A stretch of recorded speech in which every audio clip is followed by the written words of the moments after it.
bagaimana cara kita bersabar dalam menjalani value diri kita di hadapan Allah, Pak Ustadz. Terima kasih. Orang yang sabar itu tuh dilihat dari di awal kejadian, seperti apa reaksi dia.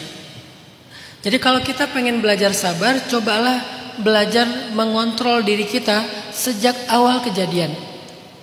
Kayak sabar untuk gak marah pas awal disakiti, atau awal kayak rame sama orang gitu, sama teman atau sama siapa, kita kepancing gitu, kepancing marah-marah. Terus nanti udah seharian, pas udah sore, ya udahlah sabar aja. Itu bukan sabar, itu sadar.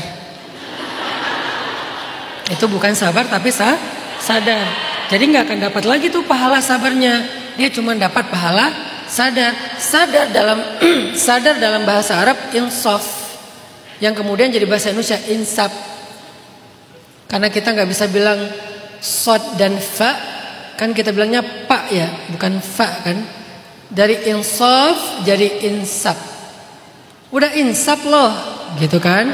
Coba kalau di Arabin, udah insaf loh, susah, keselak nanti. Artinya as-sabru, kata Nabi, inda sidmatil ula, sabar itu di awal kejadian. Makanya begitu ada kejadian, kita belajar untuk mengontrol reaksi kita atau sikap kita. Boleh nangis nggak Ustaz? Boleh, Nabi pun menangis. Boleh merintih kesakitan nggak Ustaz? Boleh, namanya kesakitan pasti merintih. Nggak ada orang yang kesakitan diam-diam aja ya. Lo kenapa diam aja? Sakit. Nggak ada, namanya kesakitan merintih. Selama merintihnya tidak berlebihan, asal merintihnya nggak ngeluarin kata-kata mencela. Anjir, jangan. Anjing, jangan. Cukup aduh misalnya. Oke, masih oke lah. Namanya merintih, bukan mencela. Bedakan ya merintih sama mencela. Merintih itu mengaduh. Apa arti mengaduh? Mengaduh ya mengatakan aduh. Mengaduh itu mengatakan aduh, itu merintih namanya, dan itu nggak apa-apa dalam Islam. Tapi kalau udah mencela, itu udah namanya mengatakan kalimat yang badhi, yang buruk. Kita kontrol diri kita, lisan kita, sikap tangan kita, kaki kita, kita kontrol, termasuk pikiran kita dari suuzon, kita kontrol di awal kejadian, berarti insya Allah kita udah jadi orang yang sabar. Itu pertama. Yang kedua, gimana cara mengontrol semua itu? Kembalikan lagi ke firman Allah, orang yang apabila ditimpa satu musibah, langsung lisannya dia katakan inna lillah wa inna ilaihi raji'un sebelum dia mengatakan yang buruk-buruk. Jadi dia udah punya template nih. Begitu dapat musibah, sebelum dia mencela, mengumpat, mengatakan kalimat-kalimat kaget yang buruk-buruk, dia langsung spontan mengatakan innalillah wa inna ilaihi raji'un.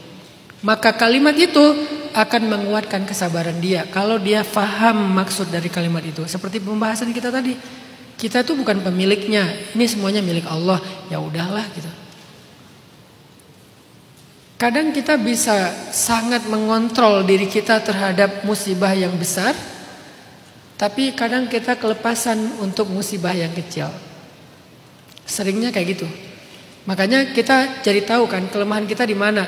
Coba perhatikan di awal kejadian. Jangan nanti setelah seharian marah-marah di jalan, marah di jalan, sampai di rumah astagfirullahaladzim, ya udahlah sabar aja. Enggak, itu udah enggak sabar, tapi sadar.